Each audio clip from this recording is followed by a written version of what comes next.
देखिए, ये एक टास्क फ्रॉड के नाम की ठगी है, जिसमें जो विक्टिम को जो फ्रॉडस्टर है वो टास्क देता है। हमारे इस केस में जैसे उसको रेटिंग के लिए टास्क दिया गया, स्काई स्कैनर ऐप के थ्रू जो टिकट बुकिंग करती है उसके थ्रू उनको एक ग्रुप में ऐड कर दिया गया टेलीग्राम के, और वहाँ जाने के बाद उनसे कहा गया कि आप इसको लाइक करिए, ये टास्क करिए, और एक टास्क करने के बाद आपको कुछ अमाउंट मिलेगा। तो शुरुआत में इनको 1 2 3 बार छोटा छोटा अमाउंट जो है वो मिला, जिससे इनको मोटिवेशन मिला कि मैं और इन्वेस्ट करूं। और जब इनका अमाउंट जो है और ज़्यादा लग गया तो उन्होंने कहा कि भाई 11 लाख रुपए और जमा कराएं। तो इनके तब तक टोटल जो है 5,84,000 के करीब रुपए जो है वो दे चुके थे। फिर उन्होंने कहा अगर आपको अपना टोटल और प्रॉफिट लेना है तो आपको इस अमाउंट को और जमा कराना पड़ेगा, जो कि केवल एक चीटिंग के लिए वो लोग कर रहे थे। इसमें कोई भी सच्चाई नहीं थी, ना कोई इसके अंदर कोई ऐसी एक्चुअल में ऐप एग्जिस्ट करती थी। जो ये व्यक्ति जो है बिना वेरीफाई करे, बिना जानकारी के, बिना नॉलेज के अभाव में इन फ्रॉडस्टरों के चुंगल में आ गया और इनके साथ इतनी बड़ी ठगी हो गई। तो इस केस में हमने एक एफआईआर दर्ज करी 14 नंबर, जिसको हमने दर्ज करने को 13 तारीख को हमने दर्ज करा, और 14 तारीख को हमने एक व्यक्ति को गिरफ्तार किया है जिसका नाम है जितेंद्र कुमार सन ऑफ हरिंदर, और ये बेसिकली जो है नागौर का रहने वाला है। तो इस संबंधित केस में फर्दर इनके डिस्क्लोजर में आगे अपराधियों के नाम आए जिनको जल्दी पकड़ लिया जाएगा।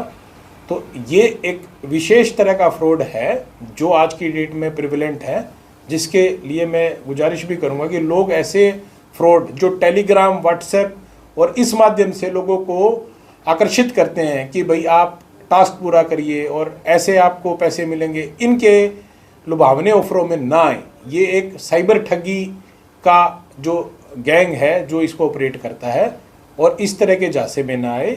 और भविष्य में भी हम इस तरह की जो है वारदातों को ट्रेस करते रहेंगे, और लोगों से अपील है कि वो इस तरह के झांसे में ना आए और सुरक्षित रहे। फ्रॉड कितने का हुआ था सर? ये पूरा बोलो, फ्रॉड कितने का था सर? ये 5,84,000। तो संपर्क में सर कैसे आया व्यक्ति जिसके साथ फ्रॉड हुआ है? वो संपर्क में कैसे आया और आरोपी ने कैसे उसको संपर्क किया? पूछताछ में कुछ पता चला हो सर? हाँ, देखिए, ये इनको टेलीग्राम पे एक ग्रुप है, उसमें ऐड कर दिया गया अपने आप जी। और उस ग्रुप के अंदर ये ऑफर चल रहा था कि आप ये टास्क कीजिए। तो जब इन्होंने वो देखा वो ग्रुप, उसमें और भी लोग ऐड थे, तो उसको लगा कि ये ऑफर करने से अगर ऐसे पैसा मिल रहा है तो मैं भी क्यों ना अपना पैसा लगाऊं। तो उनको लालच दिया गया। तो ये जो अपराध है, ये लालच के चक्कर में लोगों को दिखाया जाता है कि आप इतना कमा सकते हैं, इतना कर सकते हैं, जबकि ना तो ऐसी कंपनियों के कोई ऑफिस का इनको पता होता, ना इनके जो कॉल करते हो आप तो ये उठाते हैं। तो जब हमें किसी का रजिस्टर्ड ऑफिस ही नहीं पता, उसकी ऑथेंटिसिटी ही नहीं पता, तो हमें उस चीज़ में कभी भी निवेश नहीं करना चाहिए। अदरवाइज आप इन साइबर फ्रॉडस्टर्स के जाल में फंस जाते हैं। इस गैंग में कितने लोगों के नाम सामने आए हैं? कुल कितने लोग हैं जो इस तरह की ठगी कर रहे हैं? देखिए, इस तरह की ठगी करने वाले तो बहुत गैंग्स हैं। हमारे केस से संबंधित अभी हमने एक अपराधी को इसको गिरफ्तार किया है। इससे संबंधित जो है 2 और व्यक्ति हैं जो इस काम में लगे हुए हैं, जिनको अभी जांच चल रही है हमारी उनके बारे में। तो अभी फिलहाल इतना ही सामने आया है। तो जिसके साथ ठगी हुई है ये व्यक्ति कहाँ का रहने वाला है? ये व्यक्ति सिरसा का रहने वाला है। सबसे बड़ी बात है कि जो साइबर ठगी के इन दिनों में मामले आ रहे हैं, उसमें अधिकतर लोग पढ़े लिखे होते हैं जो लालच में फंस जाते हैं। क्या अपील करना चाहेंगे, क्या मैसेज देना चाहेंगे ताकि अधिकतर जो पढ़े लिखे युवा ना फंसे इस पूरे मामले में, या कोई भी ना फंसे? देखिए, साइबर अपराध में आपने बिल्कुल सही कहा कि पढ़े लिखे लोग इसका शिकार हो रहे हैं, क्योंकि जो ऐप्स का, फ़ोन का, स्मार्टफोन का यूज़ कर रहे हैं वो ज़्यादातर पढ़े लिखे लोग हैं। वो घर बैठे बैठे ही ऐसी ऐप्स के जरिए कुछ ना कुछ करने की सोचते हैं। तो वो आदमियों से मेरी अपील है कि बिना वेरीफाई करे सोर्स, हम कभी भी कोई कार्य करते हैं, कहीं हम बैंक में निवेश करते हैं तो हमें उसका ऑफिस तो पता होता है, फिजिकली हम जा तो सकते हैं। जहाँ पे भी हम किसी दफ्तर को या किसी जहाँ हम निवेश कर रहे हैं उसका फिजिकल दफ्तर नहीं पता, उनसे फिजिकली नहीं मिले, वहाँ अपनी राशि इन्वेस्ट ना करें। देखिए, आपके पास जब यही नहीं पता कि आपका ऑफिस कहाँ है, आपका ऑथेंटिसिटी क्या है, उसके बिना करना तो एक बेवकूफ़ी है। तो उस तरीके के झांसे में ना आए और बिना वेरीफाई करें, बिना किसी का ऑफिस देखें, बिना उन आदमियों का जो ठिकाने के आप इन्वेस्ट ना करें।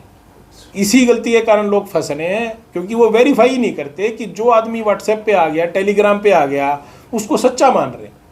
तो कोई भी व्यक्ति जो व्हाट्सएप पे, टेलीग्राम पे है, वो सच्चा ना हो, आप उसका एड्रेस वेरीफाई करें, आप उसके ऑफिस पे जाएं। जब उसका ऑफिस इस्टेब्लिश हो जाए, जब आप देख ले कि वो चीज़ पक्की है कि मैं यहाँ जाके इन आदमियों से मिल चुका हूँ, तभी उसको वेरीफाई करने के बाद इन्वेस्ट करें। क्योंकि इतनी जो राशि ये इन्वेस्ट कर रहे हैं, ये मेहनत की कमाई है। इस तरीके की चीज़ को करने से पहले वेरीफाई तो करना बनता है। जो व्यक्ति पकड़ा है उसको कितने केस चल रहे हैं, उसका बैकग्राउंड सर क्या है, आपराधिक क्या है?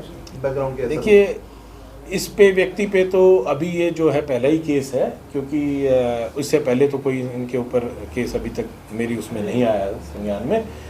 पर इस तरह के गैंग के पीछे हो सकता है काफ़ी और एफआईआर्स भी रजिस्टर मिले, जो अन्य राज्यों की पुलिस भी इन लोगों को खोज रही है। तो ये गैंग जो है जो ऑपरेट कर रहा है, इसको एक आदमी के साथ नहीं, इन्होंने मल्टीपल लोगों के साथ ठगी की होती है। उसके बारे में हमारी जांच चल रही है। जो भी फैक्ट सामने आएंगे उसके बारे में बताया जाए।